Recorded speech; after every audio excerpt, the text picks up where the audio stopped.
Hey guys, what's up? So you want a writable text box that you don't really have to do much work. So like this one right here.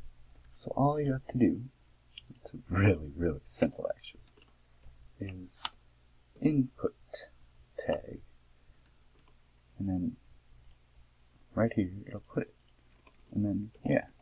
But see, you can go a lot deeper with this. You can go a lot deeper with everything. But like this is type text.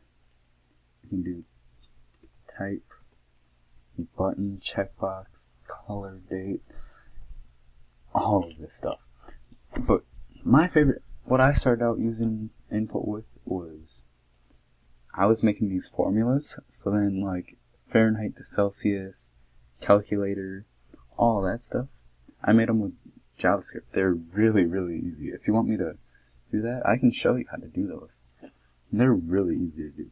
But I like type them in here, and then typed another one in down below, and then I pressed the submit button, and then it would give me the answer. And it was just a really cool thing. And yeah. But if you want me to show you how to do that, I can show you how to do that. It was pretty fun to do. But otherwise, have a nice day.